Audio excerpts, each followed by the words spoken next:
किसी कहानी को समझना है, किसी पात्र को समझना है, किसी ग्रंथ को समझना है, तो वो आपको कहानी ही बनना पड़ेगा, वही पात्र बनना पड़ेगा। उसमें लिखित या दिखाई गई हर एक घटना को सत्य मानना पड़ेगा और ऐसा महसूस करना पड़ेगा कि आप ही वह घटना घटा रहे हैं, आप ही वह पात्र हैं। तब जाके आप वो कहानी का मर्म समझ में आएगा, पात्र की हकीकत समझ में आएगा। अगर रामायण समझना है तो आपको राम ही बनना पड़ेगा। राम के हर कृत को अपना कृत मानना पड़ेगा। आप ऐसा समझिए कि आप ही उस रामायण के राम हैं। जब महाभारत गीता समझना है तो आपको कृष्ण बनना पड़ेगा। यह समझना पड़ेगा कि आप ही एक कृष्ण के रूप में सब कुछ घटना घटा रहे हैं। जिस पात्र को समझना है, अन्यथा यह संभव नहीं है कि आज से 5000 10,000 साल पहले घटी हुई घटना का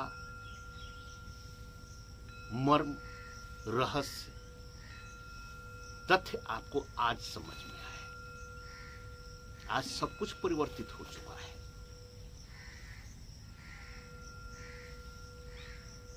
पूरी तरह यह समाज परिवर्तित हो चुका है।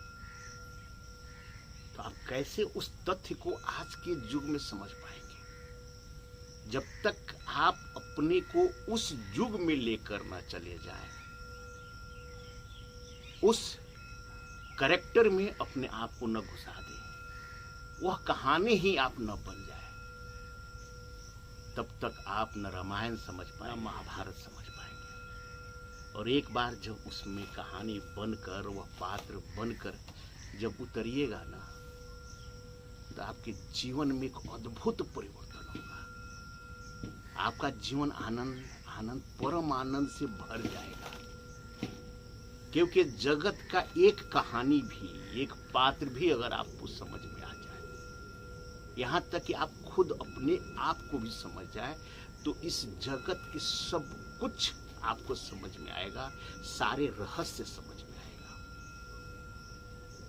जब श्वेत केतु अपनी विद्या अर्जित करके पहुंचे तो उनके पिता जो थे वो बहुत बड़े विद्वान थे। श्वेत केतु से उन्होंने पूछा कि आपने अपना विद्या समाप्त कर लिया, पढ़ाई समाप्त कर लिया? उन्होंने कहा, हाँ जी पिताजी, मैंने सब कुछ सीख लिया है। गुरु जी ने हमें सब कुछ सिखा दिया है। तो उनके पिता पूछते हैं, तो सब कुछ सिखा दिया है, उन्होंने यह भी बताया होगा कि वह एक क्या है जिसको प्राप्त करते ही आपके सारे प्रश्नों का उत्तर मिल जाता है, आपकी सारी समस्याएं समाप्त हो जाती है, आप पूरी तरह परिपूर्ण महसूस करते हो। श्वेत केतु उसका जवाब नहीं दे पाए। कहीं न कहीं हमें उस एक को ढूंढना है, और जहां तक मेरा मानना है, हर एक घटना में पूरी सृष्टि समाहित है, हर एक इंसान में पूरी सृष्टि समाहित है। या तो आप खुद को पूरी तरह समझ लें, या किसी कहानी में, किसी घटना में, या किसी कैरेक्टर में अपने आप को उतार के उस पूरी कैरेक्टर को आप समझ जाएं, तो आपको स्पष्ट हो जाएगा कि इस जगत में जो है ना, वह सत्य है, वह परम है, और उसी में परम आनंद है, उसी में परम आनंद है, उसी में परम